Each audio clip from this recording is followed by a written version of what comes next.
កាន់តែច្បាស់ហើយវិភាគចំតែម្ដងហើយអ្វីបានជាទីក្រុងបាងកកមានការបាក់ដីជ្រៅបែបនេះតើប្រទេសថៃគេព្យាយាមលាក់បាំងអ្វីខ្លះពីទីក្រុងបាងកកទៅថ្ងៃអនាគតប្រសិនបើទីក្រុងបាងកកនឹងត្រូវលេចបាត់តើនឹងផ្ដល់ផលប៉ះពាល់អ្វីខ្លះសម្រាប់ប្រទេសថៃចំណុចទាំងអស់នឹងមាននៅក្នុងវីដេអូនេះសូមបងប្អូនស្ដាប់តាមដំណាក់កាលនីមួយៗខ្ញុំបាទនឹងធ្វើការវិភាគលម្អិតជូនបងប្អូនប្រិយមិត្តតាំងពីដើមរហូតដល់ចប់ដើម្បីបងប្អូនបានជ្រាបច្បាស់កុំឲ្យចេះតែមានគេកុហកបោកប្រាស់ព័ត៌មានផ្សេងៗដែលមិនពិតមិនមានមូលដ្ឋានច្បាស់លាស់នោះកុំឲ្យខាតពេលសូមគោរពអញ្ជើញបងប្អូនប្រិយមិត្តទេសនិកជនរួមជាប្រជាជនកម្ពុជាទាំងអស់ទាំងនៅក្នុងនិងក្រៅប្រទេសតាមដានទេសនាជាមួយខ្ញុំហើយបើសិនបងប្អូនយល់ថាវីដេអូនេះមានប្រយោជន៍បងប្អូនអាច like អាច share បានទៅក្នុងបណ្ដាញសង្គមហើយបងប្អូនអាច comment សួរផងដែរនៅក្នុងម៉ោងផ្សេងៗខ្ញុំបាទនឹងព្យាយាមអស់ពីលទ្ធភាពដើម្បីឆ្លើយជូនពុកម៉ែបងប្អូនទាំងអស់គ្នាសម្រាប់បងប្អូនដែលគិតថាចង់បានវីដេអូបន្ថែមជារៀងរាល់ថ្ងៃបងប្អូនគ្រាន់តែចុចពាក្យ subscribe លើ channel ជាការស្រេចគួររំលឹកផងដែរថាកាលពីព្រឹកថ្ងៃទី24ខែកញ្ញាឆ្នាំ2025មានហេតុការណ៍ដ៏អាក្រក់និងចម្លែកជាទីបំផុតសម្រាប់ទីក្រុងបាងកករបស់ប្រទេសថៃប្រជាពលរដ្ឋនៅទីក្រុងបាងកកមានការភ្ញាក់ផ្អើលយ៉ាងខ្លាំងពេលដែលផ្លូវ30សេនខាងទស្សនមុខមន្ទីរពេទ្យវ៉ាជីរ៉ាបានបាក់រលំស្រុតចុះទៅក្រោមដែលមានជម្រៅដ៏ជ្រៅប្រមាណជា50ម៉ែត្រព្រមទាំងទំហំប្រហែលជា30ម៉ែត្របួនចុងនិងបន្តការបាក់រីកធំឡើងជាបន្តបន្ទាប់ដែលជាក្តីព្រួយបារម្ភដ៏សំខាន់បំផុតសម្រាប់ទីក្រុងបាងកកទៅថ្ងៃអនាគតបងប្អូនប្រិយមិត្តទេសនិកជនដោយសារតែមានហេតុការណ៍នេះហើយទើបបណ្ដាលឲ្យមានមតិភាគច្រើនឆ្ងល់អំពីមូលហេតុថាហេតុអ្វីបានជាប្រទេសថៃតែកាត់ឡើងនៅគ្រោះធម្មជាតិនានាដែលមិនចេះចប់មិនចេះហើយអស់ពីមួយចូលមួយអស់ពីស្ថានភាពទឹកជំនន់ខ្ជាប់ខ្ជួបឥឡូវនេះបែរជាមានរឿងរ៉ាវនៅសុកស្រាប់តែដីនៅលើថ្នល់ក្នុងកណ្ដាលក្រុងតែម្ដងបាក់ស្រុតចុះទៅក្រោមជម្រៅដ៏ជ្រៅដែលពីមុនមកមិនធ្លាប់ជួបទេបងប្អូនកន្លងមកគឺទីក្រុងបាងកកឬក៏ប្រទេសថៃទាំងមូលតែម្ដងគឺគេព្យាយាមលាក់បាំងស្ដីអំពីមូលហេតុដែលនាំឲ្យមានការបាក់ដីនៅក្នុងទីក្រុងបាងកកនេះទាំងទឹកជំនន់ក៏ដូចគ្នាក៏គេលាក់បាំងដែរការកើនឡើងនៃនីវ៉ូទឹកនៅក្នុងទីក្រុងបាងកកពីមួយឆ្នាំទៅមួយឆ្នាំពី1សង់ទីម៉ែត្រទៅ2សង់ទីម៉ែត្រក៏គេព្យាយាមលាក់បាំងដែរគេលាក់បាំងនេះបងប្អូនដើម្បីមានគោលបំណងចង់រក្សាស្ថិរភាពនៅក្នុងសង្គមរបស់គេជាពិសេសគឺពាក់ព័ន្ធជាមួយប្រយោជន៍វិស័យសេដ្ឋកិច្ចនិងវិស័យទេសចររបស់ថៃដែលរឿងនេះគឺជាចំណុចសំខាន់បំផុតហើយនៃបេះដូងសេដ្ឋកិច្ចរបស់ប្រទេសថៃនៅក្នុងចុងវីដេអូខ្ញុំបាននឹងជម្រាបជូនបងប្អូនអំពីផលប៉ះពាល់របស់ប្រទេសថៃប្រសិនបើទីក្រុងបាងកកលេចចូលទៅក្នុងទឹកនាថ្ងៃខាងមុខប៉ុន្តែឥឡូវនេះខ្ញុំចង់បកស្រាយបងប្អូនពាក់ព័ន្ធជាមួយនឹងមូលហេតុមួយចំនួនសិនដោយសារតែបងប្អូនជាច្រើនអ្នកកំពុងតែឆ្ងល់ហើយមិនអាចទទួលយកបាននូវមូលហេតុដែលអាជ្ញាធររបស់បាងកកនឹងគេនិយាយទេថាដោយសារមានទយោទឹកមានអីចឹងណាធ្វើឲ្យដីច្រកធ្លាក់ចូលទៅអានឹងគឺជារឿងមួយប៉ុន្តែវាជាចំណុចតូចមួយទេខ្ញុំក៏បាននិយាយពីព្រឹកនេះដែរប៉ុន្តែនៅក្នុងវីដេអូនេះខ្ញុំសូមអាប់ដេតឲ្យច្បាស់លាស់ជាងមុនដែលយើងចាប់រាប់ពីចំណុចតូចរហូតដល់ចំណុចធំដែលត្រូវតែយកមកលាតត្រដាងចំណុចទី1គឺវាអាចពាក់ព័ន្ធជាមួយសំណង់ចាស់ៗនិងបណ្ដាញផ្លូវទឹកខាងក្រោមដែលនេះគឺវាលេចធ្លាយអានឹងគឺជារឿងពិតអ្នកវិទ្យាសាស្ត្រក៏គេនិយាយចឹងដែរបងប្អូនគេគ្រាន់តែថារឿងនេះវាគឺជាចំណុចតូចមួយរួមផ្សំបញ្ចូលគ្នាតែប៉ុណ្ណោះប៉ុន្តែក៏អាចចាត់ទុកថាជាមូលហេតុដែលបណ្ដាលឲ្យមានការបាក់ស្រុតចូលទៅក្នុងដីផងដែរប៉ុន្តែប្រសិនបើផ្ទៃដីនោះជាប្រភេទដីធម្មតាក៏វាអាចបាក់ស្រុតដល់ថ្នាក់ដែរអញ្ចឹងនៅមានចំណុចបន្តទៀតទី2គឺពាក់ព័ន្ធជាមួយការបូមទឹកក្រោមដីកាលណាយើងប្រើ ground water extraction ច្រើនពេកនៅក្នុងបាងកកបងប្អូនដឹងហើយទីក្រុងធំប្រជាជនរោងចក្រគឺតែប្រើទឹកក្រោមដីខ្លាំងជាងគេបំផុតហើយទីក្រុងបាងកកការបូមទឹកច្រើនពេកនៅក្នុងដីនេះវាបណ្ដាលឲ្យមានដីធ្លាក់ចុះក្រោមដែលគេហៅថា subsidence វានឹងងាយបង្កគ្រោះថ្នាក់ជាទីបំផុតហើយគ្រោះថ្នាក់នេះមិនកើតឡើងតែមួយកន្លែងទេវាអាចនឹងបង្កឲ្យមានហានិភ័យជាបន្តបន្ទាប់នៅកន្លែងផ្សេងទៀតនេះគឺពាក់ព័ន្ធជាមួយនឹងមូលហេតុទី2គឺការបូមទឹកក្រោមដីយកមកប្រើច្រើនពេកដែលវាធ្វើឲ្យបាត់បង់តុល្យភាពសមាសធាតុនៅក្រោមដីដែលជួយរក្សាលំនឹងនៃអគារខ្ពស់ៗឬក៏ផ្ទៃដីពីខាងលើទី3គឺពាក់ព័ន្ធជាមួយសំណង់ធំហើយនឹងទម្ងន់ដែលអាចទ្រទ្រង់នោះគឺវាលើសពីសមតុល្យរបស់សន្តានដីបងប្អូនដឹងហើយនៅពេលដែលមានសំណង់អគារខ្ពស់ៗស្ពានធំយើងសង់ទៅលើដីដែលវាមិនមានសន្តានរឹងមាំនោះទេជាប្រភេទដីខ្សោយឬក៏ដីសណ្ដដីភក់ល្បាប់នៅពីខាងក្រោមអញ្ចឹងមិនយូរមិនឆាប់ទេវារឹតតែបង្កឲ្យមានសម្ពាធធ្ងន់ទៅតាមរយៈសំណង់អគារសំណង់ស្ពានខ្ពស់ៗធំហ្នឹងយូរទៅវានឹងធ្វើឲ្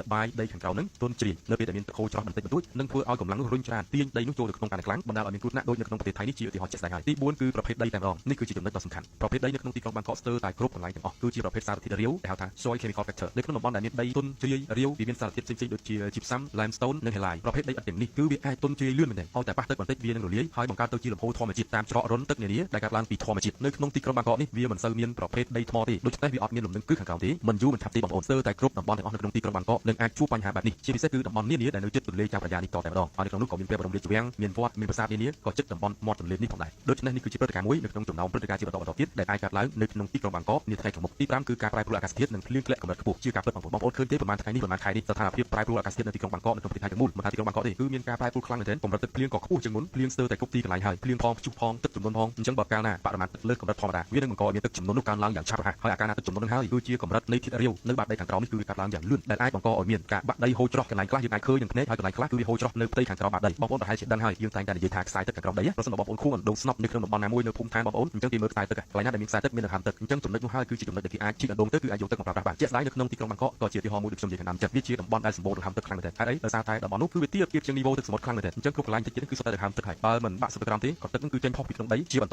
រហូតធ្វើឲ្យមានការបាក់ដីហូរច្រោះបន្តិចម្ដងមិនចេះចប់មិនចេះហើយតែនេះគឺជាវិនិស្សកម្មដ៏ធំបំផុតសម្រាប់អនាគតរបស់ទីក្រុងបាងកករបស់ប្រទេសថៃ6វិបត្តិធម្មជាតិផ្សេងៗទៀតក្រៅពីការប្រែប្រួលអាកាសធាតុមានភ្លៀងធ្លាក់ខ្លាំងប្រភេទដីខាងក្រោមគឺដីស្អុយសំណង់អគារធំៗការដាក់ទយោហូរទឹកនៅក្រោមដីសំណង់ចាស់ៗវានៅមានពាក់ព័ន្ធជាមួយនឹងកត្តាធម្មជាតិច្រើនទៀតបងប្អូនដឹងហើយកាលពីថ្ងៃទី28ខែមីនាឆ្នាំ2025កន្លងមករញ្ជួយដីនៅឯប្រទេសភូមានោះទេប៉ុន្តែរលករញ្ជួយទាំងអស់នោះវាជំរុញកម្លាំងរុញច្រានមកដល់ទីក្រុងបាងកករហូតដល់ធ្វើឲ្យទីក្រុងបាងកកនេះរងគ្រោះខ្លាំងមែនទែនរលករញ្ជួយមានកម្រិតរហូតដល់7.7 Richter នេះហើយបងប្អូនគឺជាចំណុចដែលយើងត្រូវតែដឹងមិនមែនជាការលេងសើចទេហើយមិនមែនជាការនឹកឃើញនិយាយប្រាប់ទេវាគឺជារឿងពិតយើងឃើញជាក់ស្ដែងយើងឃើញពីលទ្ធផលវាពិតណាស់ថាតំបន់ទីក្រុងបាងកកនេះគឺជាប្រភេទដីដែលលួយពីខាងក្រៅហើយកាលណាបើមានរញ្ជួយស៊ីស្មុតតិចបន្តិចនោះនឹងមានប្រតិកម្មភ្លាមតែម្ដងហើយប្រជាជនគេចេះតែថាហេតុភេទចម្លែកណាមួយបងប្អូនទីក្រុងណាមួយទៀតនៅពីខាងជើងនិងពីខាងត្បូងរបស់ប្រទេសថៃគឺតែងតែមានរលករញ្ជួយដីតិចជាប្រចាំរហូតលើគិតណាតំបន់នោះនៅតែមានរលករញ្ជួយដីតូចជាប្រចាំទីក្រុងបាងកកដូចជាអង្រួនអញ្ចឹងបងប្អូនអង្រួនយូរទៅផ្ទៃខាងក្រោមរាវទន់ជ្រាយមិនយូរមិនឆាប់ទេបាក់ស្រុតអស់លេងតែម្ដងនេះគឺជាកត្តាវិទ្យាសាស្ត្រដែលយើងមិនអាចប្រកែកបានណាមួយទៀតវាពាក់ព័ន្ធជាមួយនឹងកម្រិតភ្លៀងខ្លាំងមានទឹកជំនន់ហូរច្រោះមិនយូរមិនឆាប់ទេ ទេនេះគឺជាសម្ដីដែលអ្នកវិទ្យាសាស្ត្រធ្លាប់និយាយថាថ្ងៃអនាគតមិនយូរទេប្រហែលជាឆ្នាំ2050 2070ទៅ2100ទីក្រុងបាងកកនឹងលេចចូលក្នុងទឹកកាន់តែជឿហើយមិនយូរមិនឆាប់ទេប្រទេសថៃនឹងលែងមានទីក្រុងបាងកកទេសំណួរបន្ទាប់ដែលត្រូវចោទសួរហើយខ្ញុំត្រូវតែឆ្លើយប្រាប់ថាតើប្រសិនបើទីក្រុងបាងកកលេចចូលទៅក្នុងទឹកនឹងជួបវិបត្តិអ្វីខ្លះសម្រាប់ប្រទេសថៃចំឡើយប្រសិនបើទីក្រុងបាងកកលេចយ៉ាងពិតប្រាកដនោះនឹងមានផលប៉ះពាល់ធំធេងទូទាំងប្រទេសទាំងផ្នែកសង្គមសេដ្ឋកិច្ចនិងនយោបាយចំណុចទី1គឺប្រជាជននិងសង្គមប្រជាជនជាង10លាននាក់នៅក្នុងទីក្រុងបាងកកនឹងត្រូវបានបាត់បង់ផ្ទះសម្បែងភូមិឋានដែលខ្លួនធ្លាប់រស់នៅគឺបាត់បង់អស់ហើយអត់នៅទេខ្លាយទៅជាទឹកអស់ហើយដូច្នេះការជម្លៀសប្រជាជនទៅរកទីទួលសុវត្ថិភាពនិងតំបន់ផ្សេងៗក្នុងការផ្លាស់ប្ដូរទីលំនៅនិងបង្កើននៅសម្ពាធសង្គមសម្រាប់ប្រទេសនិងបញ្ហាចំនួននៅក្នុងតំបន់ជិតខាងជាជាងថាឡើយមួយទៀតគឺសុខភាពសាធារណៈនឹងទទួលរងហានិភ័យដោយសារតែកង្វះទឹកល្អមានជំងឺរាតត្បាតនិងកង្វះអនាម័យផ្សេងៗគឺកើតឡើងខ្លាំងមែនទែននៅក្នុងប្រទេសថៃចាំមើលចុះទី2គឺបញ្ហាសេដ្ឋកិច្ចនិងហិរញ្ញវត្ថុទីក្រុងបាងកកបងប្អូនដឹងហើយអានេះយើងអាចប្រៀបធៀបជាមួយនឹងរាជធានីភ្នំពេញរបស់យើងគឺជាមជ្ឈមណ្ឌលសេដ្ឋកិច្ចដ៏ធំជាបេះដូងសេដ្ឋកិច្ចរបស់ប្រទេសស៊ីនការលិចនឹងធ្វើឲ្យអគារការិយាល័យធំៗធនាគារផ្សារទំនើបរោងចក្រនឹងត្រូវបានបិទទីអស់រកមួយគ្មានទេដំណាក់កាលនេះគឺរលាយអស់ហើយដូច្នេះអត្រាខាតបង់សេដ្ឋកិច្ចអាចឈានរហូតដល់ពាន់លានដុល្លារបងប្អូនសាប់មិនច្រឡំទេពាន់លានដុល្លារសហរដ្ឋអាមេរិកឯណោះទំនាក់ទំនងពាណិជ្ជកម្មជាមួយនឹងអន្តរជាតិដូចជាទេសចរនិងការនាំចេញនឹងទទួលរងគ្រោះនៅផលប៉ះពាល់យ៉ាងធ្ងន់ធ្ងរដែលប្រទេសថៃមិនធ្លាប់ជួបពីមុនមកចាំតែមើលចុះទី3គឺហេដ្ឋារចនាសម្ព័ន្ធនិងការដឹកជញ្ជូននានាប្រព័ន្ធផ្លូវថ្នល់ដូចជាការប្រើប្រាស់រថយន្តផ្ដុតភ្លើងលើដីក្រោមដី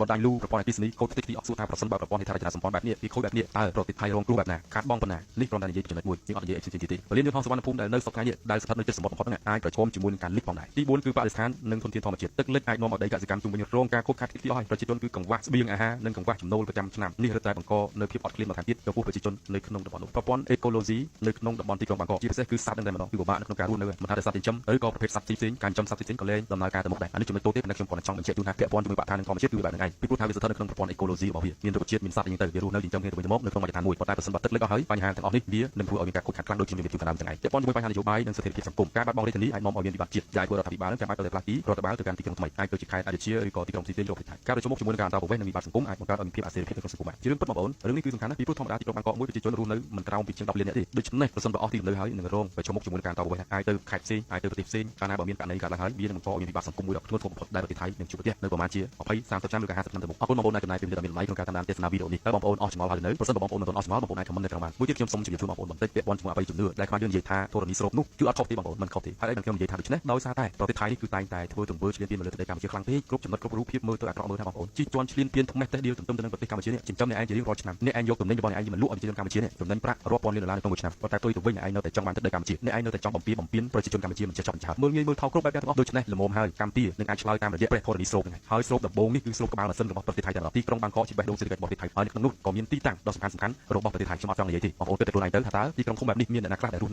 នៅក្នុងទឹកដីដែលត្រូវធរណីស្រូបជាបន្តបន្ទាប់សូមអរគុណសូមជម្រាបលា